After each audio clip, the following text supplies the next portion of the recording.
കാഴ്ചകളെ വഴിപാടുകളെ അങ്ങയുടെ കരങ്ങളിൽ സമർപ്പിച്ചുകൊണ്ട് പ്രാർത്ഥിക്കും.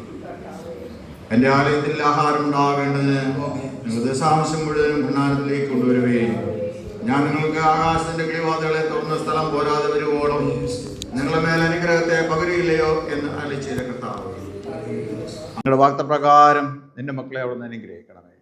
എൻ്റെ നാമത്തിൽ ഒരു പാത്രം തണ്ണീർ മാത്രം കുടിപ്പാൻ കൊടുത്താലും അതിനും പ്രതിഫലം ഇല്ലാതെ പോകുകയില്ല എന്ന് അരുളിച്ചെയ്ത കർത്താവേ, അവിടുത്തെ മക്കൾ വിശ്വാസത്തോടെ കർത്താവിൻ്റെ മക്കളുടെ അധ്വാനത്തിൻ്റെ ആ പ്രതിഫലത്തിൻ്റെ ഒരു ഭാഗം അങ്ങയുടെ കൽപ്പന അനുസരിച്ച് ഇവിടെ സമർപ്പിക്കപ്പെട്ടിരിക്കുന്നല്ലോ. അതർപ്പിച്ച് എല്ലാ മക്കളെയും അവിടെ നിന്ന് അനുഗ്രഹിക്കണമേ. അങ്ങയുടെ വാഗ്ദത്തത്തിന് ഒരിക്കലും മാറ്റമില്ലല്ലോ. അത് ഞങ്ങൾ ആശ്രയിക്കുകയും ഞങ്ങൾ വിശ്വസിക്കുകയും ചെയ്യുന്നു. അനുഗ്രഹിക്കണമേ കർത്താവേ, കൃപ ചെയ്യണം. മൗത്വങ്ങ് മാത്രം എടുക്കണമേ. യേശുനാമത്തിൽ പ്രാർത്ഥിക്കുന്നത് ദയയോടെ കേൾക്കണമേ. ആമേൻ. എല്ലാവർക്കും ഇരിക്കും.